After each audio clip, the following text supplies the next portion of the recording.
Hey there everybody, Steve Dawson here, and today I would like to tell you about a session that I did a good 20 plus years ago for an animated TV show called Ed, Ed, and Eddy, and the session has become known as 88 Fingers Edward.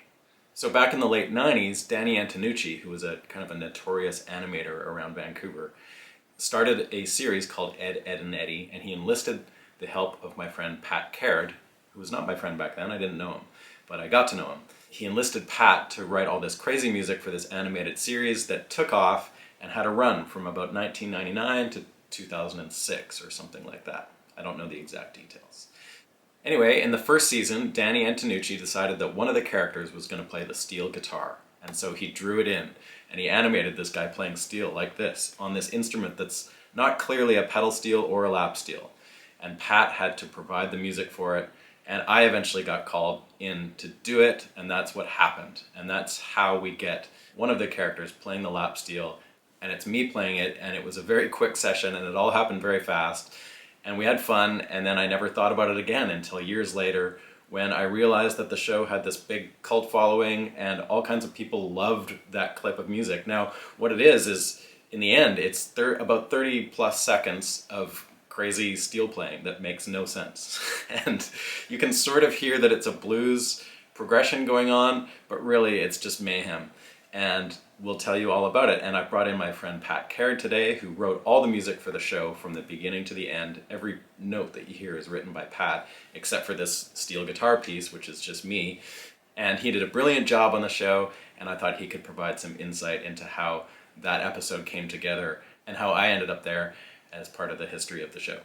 So we're going to talk about the session, and then at the end I'm going to play it for you pretty much exactly as you hear it in the show. I can't show you the clip because I'll get sued, so you can just search for it here on YouTube. You can go to 88 Fingers Edward and you'll find it. You'll find the clip, hopefully. It's up there now, and I'm sure it'll be up there for eternity.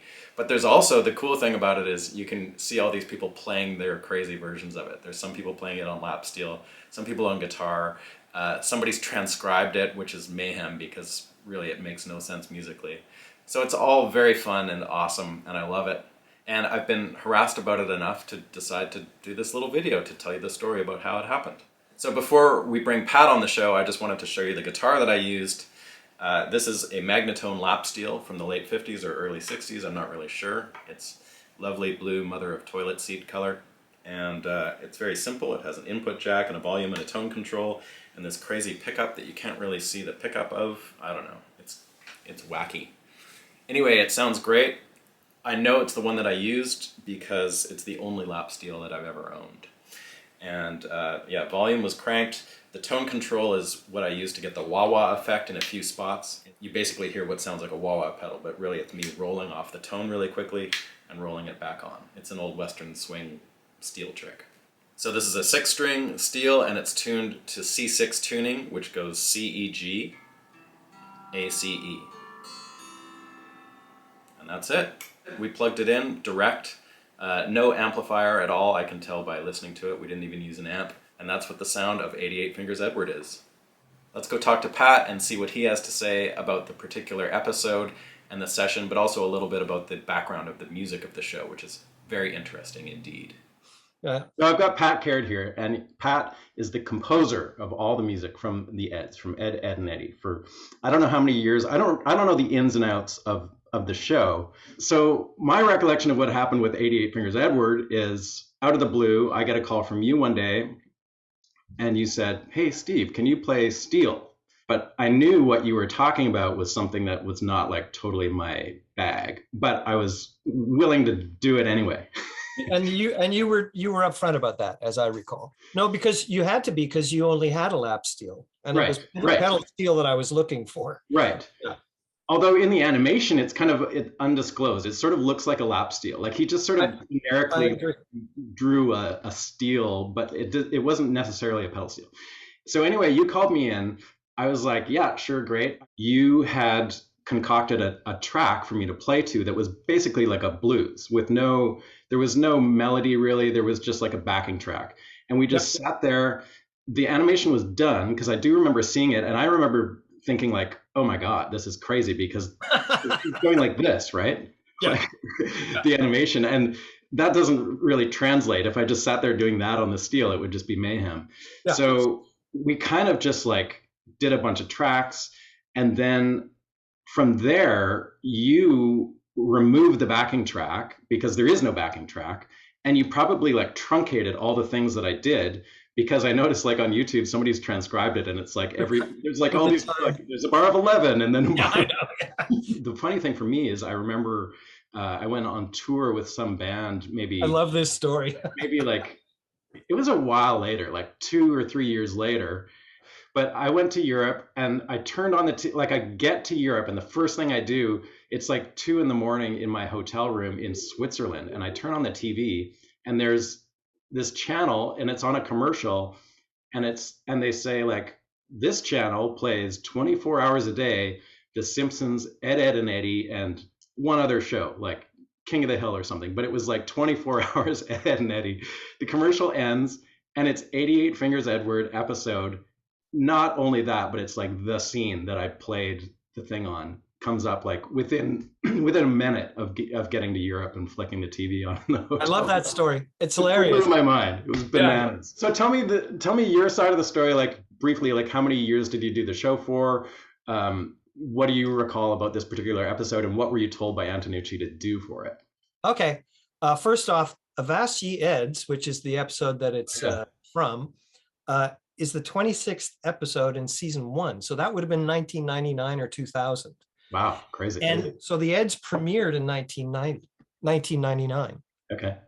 That was the first season. So we would have done it that year. Yeah. And to answer the question about, there was 10 years of the Eds. Wow.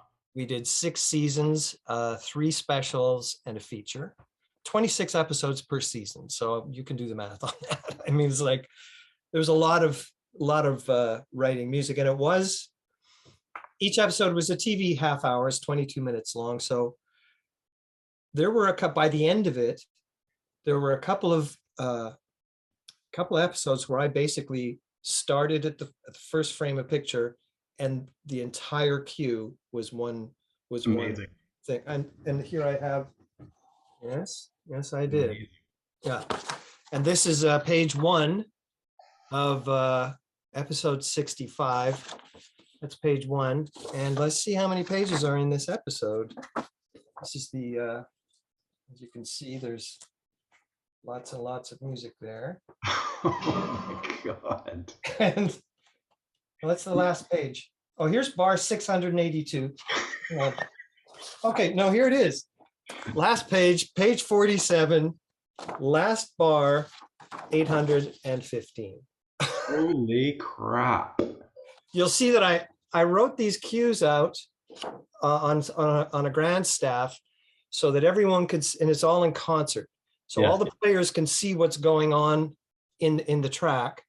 Yeah. And then at the time, if, for example, I want, you can see in this one, I don't know if you can see it very well, but the trumpet and the tenor are doing something. And if I wanted if it wasn't getting what I wanted, I could say to the piano player, double the trumpet line, right? Right.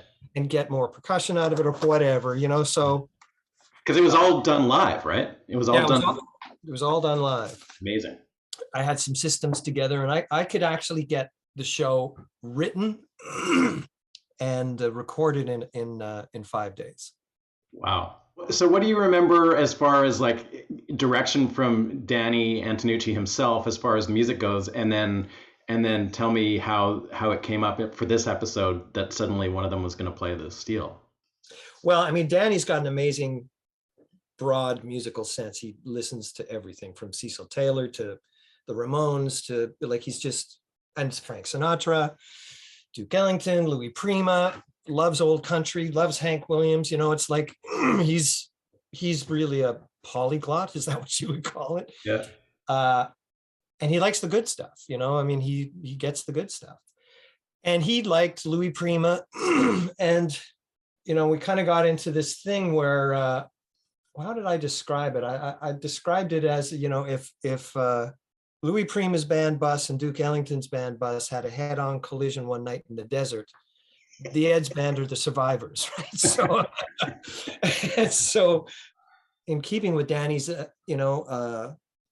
esoteric musical tastes, he was a huge Speedy West fan. Oh, And right. that's where he wanted to sneak somehow pedal steel into the show. Right. Loved the sound of it. And so, and we're living in Vancouver, and there's a few guys, but there's not a lot. No. Not a big country scene. Yeah, I mean, I knew about you, and full disclosure, I may have actually gone to a pedal steel player before I got to you, because it was supposed to be pedal steel, Yeah. and I couldn't get what I wanted out of whoever was recommended to me. Okay. And then I'm scratching my head going, how the hell am I going to solve this problem? So what was it that you were like? What was it that you were told to provide as far as the music goes for it? Virtuosic pedal steel playing, like Speedy West. Just this magnificent, hurricane of noise. And I believe, when we got together to do it, you were concerned because you wanted, to do this is all kind of fuzzy, but I'm remembering you coming in saying you didn't play pedal steel, but you could give it try it on lap. Yeah. And I said, well, yeah, let's give it a try. And we talked about it, and basically, I was saying it's got to be just like nonstop show off stuff, like all of your best licks in F blues kind of thing, because the theme, the blues was a big part of Totally. the motifs of the show. And then you kind of went at it, as I recall, and we just made it red and recorded everything. Yeah. As was our want in those days. Like, I feel like I don't know how you would have dealt with it, but I feel like what you must have done is taken a backing track for a blues thing, and then I played, and then you probably went in and like chopped out all the spaces. That's my guess. Pretty much.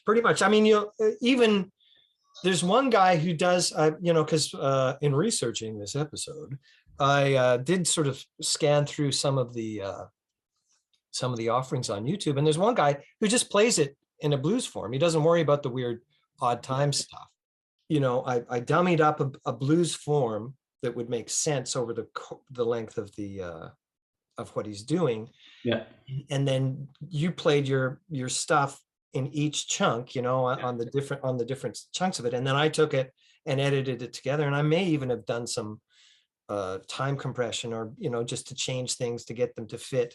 Yeah. Even though what comes out sounds like madness, I just wanted it to be exactly what you delivered. It's just right. Great.